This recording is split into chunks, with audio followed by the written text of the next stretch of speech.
اتنے بالا ہیں تو آل محمد کا اللہ کتنا بالا ہوگا؟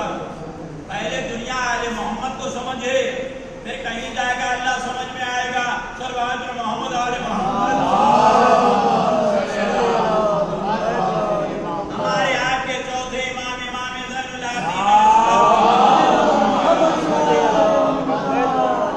العابدین نامی کیا ہے؟ علی ہے، لقب زین العابدین سید الساجدین، عبادتوں کی زینت ہمارا چوتھا امام ہے، سجدہ کرنے والوں کا سردار ہمارا چوتھا امام ہے۔ اور کیا عالم ہمارے چوتھے امام کا کہ مرد بلغی ہر سال حج کو آتا، اور حج سے فارغ ہو گئے امام کی زیارت کو آتا تھا۔ جب زیارت کو آتا تھا تو تحفے تحائف لے کر آتا تھا، امام کی بارگاہ میں پیش کرتا تھا، امام سے قبول کرتے تھے۔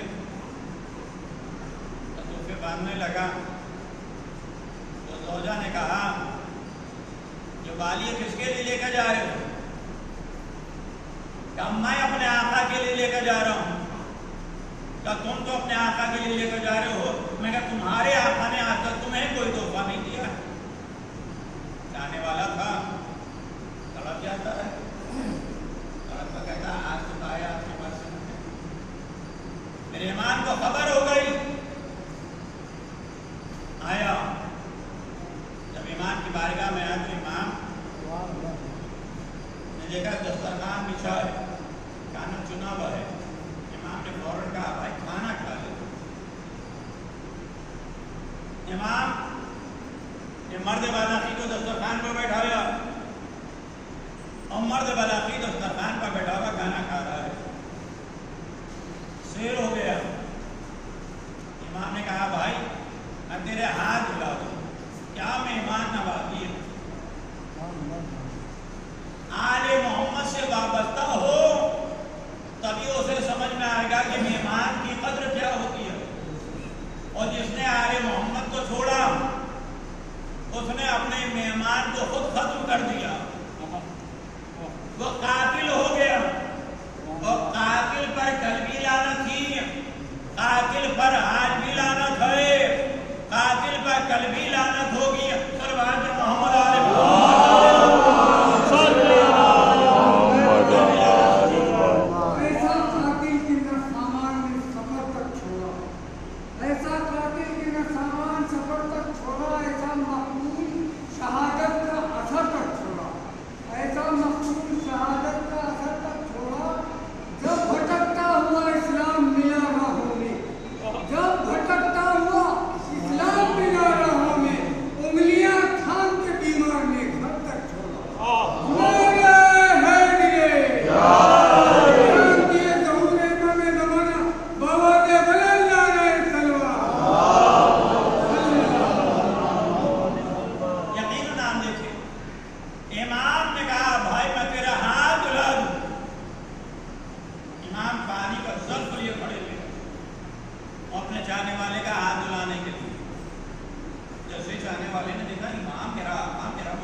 اور دیکھتا ہے اور دیکھنے کے بعد کہتا ہے آپ کے ہاتھوں کا دامن ہے،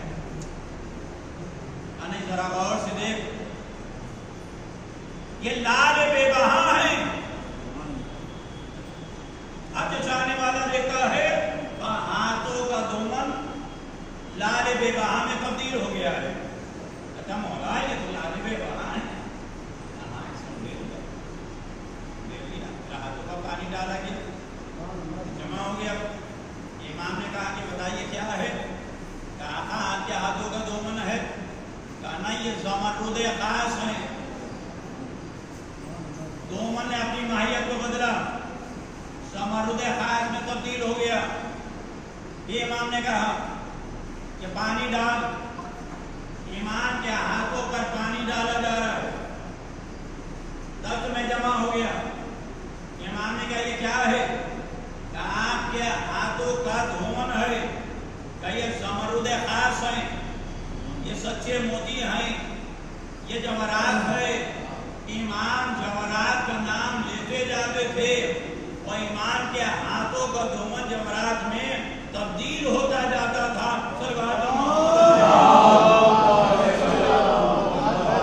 سائنس کتنی ترقی کر لے مگر ہاتھوں کے دھومن کو جواہرات میں تبدیل نہیں کر سکتا. یہ میرے مولا کے ہاتھوں کا معجزہ ہے. اس کے ہاتھوں کا دومن جواہرات میں تبدیل ہو جائے اس ایمان کی برابری کوئی کر پائے گا؟ ہاتھوں کا دومن کثیف ہوتا ہے مگر جس کے ہاتھوں کا دومن کثیف ہے وہ بھی جواہرات میں تبدیل ہو رہا ہے، اس ایمان کی برابری کون کر سکتا ہے؟ امام نے کہا اسے باندھ لے. چاہنے والے نے باندھ لیا. امام نے کہا کہ یہ لے جا اور اپنی زوجہ کو میری طرف سے یہ تحفہ دے دینا. اب چاہنے والا سمجھا، مولا میں سمجھ گیا وہ نادان ہے. مولا میں نے منع کیا تھا اس سے، میرے ایمان کو خبر ہو گئی ہوگی. اگر مولا میں جانتا ہوں جا کے میری طرف سے تحفہ دے دینا. تحفہ دینے سے آپس میں محبتیں بڑھتی ہیں، لہذا تحفے دینا چاہیے اگر چاہنے والوں کو، تاکہ محبت میں اضافہ ہوتا رہے. اور میرا ایک پیغام پہنچا دینا. عزیزوں آج شب شہادت ہے اور کل روز شہادت ہے. اسی ایمان کی خدا لعنت کرے ولی پر جس نے ایمان کو ظاہر کربلا کا چشمدید امام جب مرد بلقی آیا تو زوجہ کے سامنے ڈال دیا. زوجہ نے دیکھا آنکھیں کھلی کی کھلی رہ گئی. مالک یہ کیا؟ میرے آقا نے تمہارے لیے تحفہ بھیجا ہے، یہ جواہرات تمہارے لیے ہیں. میں کہتا تھا نا کہ میرے ایمان کو خبر ہو گئی ہے. تب والی میں نے تو غلط میں کہا تھا تمہارا آقا مدینے میں ہے، اور میرا ایمان کائنات کا امام ہے، سب جانتا ہے، چھپا نہیں ہے. اور میرے مولا نے ایک پیغام پہنچایا ہے. تو وہ کیا ہے؟ تو میرے امام نے تم سے کہا کہ ایسا کہہ دے کہ جب سے میرا بابا کربلا میں مارا گیا میں نے کسی کو تحفہ نہیں دیا، اس لیے کہ میں اپنے بابا کے غم میں بیٹھا ہوں. آنکھوں سے اشک ٹپکنے لگے. 1400 سال کے بعد جب یہ واقعہ محبان اہل بیت کے سامنے بیان کیا جاتا ہے تو دل بھر جاتا ہے، آنکھیں اشکبار ہو جاتی ہیں. اور جس مرد بلاقی کے سامنے یہ واقعہ ہوا ہو اور امام نے اس کی زوجہ سے کہلوایا ہو تو اس کے آنکھوں میں آنسو کیوں نہیں آئیں گے؟ بانی اب کی چلنا تو مجھے بھی اپنے ہمراہ لے کر چلنا، ہم بھی چلیں گے. جب وہ قریب آ گیا دن تو جب شوہر اور زوجہ دونوں ایمان کی زیارت تو آ رہی ہیں مگر زوجہ علیل ہوتی ہے انتقال کر جاتا. اب چاہنے والے کے لیے عجیب مسئلہ ہے کہ زوجہ کا دفن و کفن کرے یا امام کی زیارت کو جائیں. زوجہ کو وہیں چھوڑا تو پہلے میں امام کی زیارت کو جاؤں گا پھر دفن و کفن کروں گا. امام کی بارگاہ میں آیا تو امام نے کہا تو تنہا کیوں آ رہا ہے؟ اپنی زوجہ کو نہیں لایا؟ کہا آپ کا سب آیا ہے. اپنی زوجہ کو لے کر آ. کہا وہ تو مر چکی ہے. کیا حکم امام یہ ہے کہ اپنی زوجہ کو ساتھ لے کر آ؟ جب مولا نے کہہ دیا ہے تو اپنی زوجہ کو لے کر آؤں گا چاہے جس عالم میں ہو. آیا مرد بلقی. جیسا ہی آیا زوجہ کے بعد تو دیکھا کہ زوجہ مصلی پر بیٹھی عبادت الہی میں مصروف نظر آ رہی ہے. والد تم کہاں چلے گئے تھے؟ کہ میں امام کی بارگاہ میں گیا تھا. تم ہو جائے اور میں بھی تو جانا چاہتی ہوں. کہ میں تمہیں لینے آیا ہوں, امام نے تمہیں بلایا ہے. میں کہ اس سے قبل اتنا بتا دوں کہ میں تو تجھے مردہ چھوڑ کر گیا تھا تو زندہ کیسے ہو گئی؟ کہ والی میری روح کو قبض کر کر ملک لے جا رہے تھے. میں نے ایک نورانی ہستی کو دیکھا کہ جن کے چہرے سے نور ساطع تھا. نبی کریم جھک جھک کر سلام کر رہے تھے. ہاتھوں کا بوسہ ملائکہ اور فرشتے لیتے نظر آ رہے. ایک مرتبہ انہوں نے حکم دیا کہ میری روح میرے جسم میں واپس کر دی جائے. میری روح میرے جسم میں واپس کر دی گئی ہے. اور واری یہی نہیں بلکہ مجھے 30 سال کی حیات اور دی گئی ہے. جانے والا تڑک کر کہتا ہے یہ تو اختیار میرے مولا کو ہے. موت و حیات پر اختیار میرے مولا کے علاوہ کسی کا نہیں ہے. کوئی بتا کوئی پہچان بتا سکتی ہے؟ کباری میں چہرے کی پہچان نہیں بتا سکتی, اس لیے کہ چہرے سے اتنا نور ساطع تھا کہ میری نگاہیں گر نہیں پا رہی تھی. البتہ ہاتھوں میں ایسے نشان تھے کہ جیسے ہاتھوں میں ہتھکڑیاں ڈالی گئی ہوں. پیروں میں ایسے نشان تھے کہ جیسے پیروں میں بیڑیاں ڈالی گئی ہوں. گلے میں تو کے خاردار کا نشان تھا. جانے والا کہتا ہے کہ اگر دیکھے گی تو پہچان لے گی ہے کہ والی کیسی باتیں کرتے ہو. ارے جس نے مجھے 30 سال کی حیات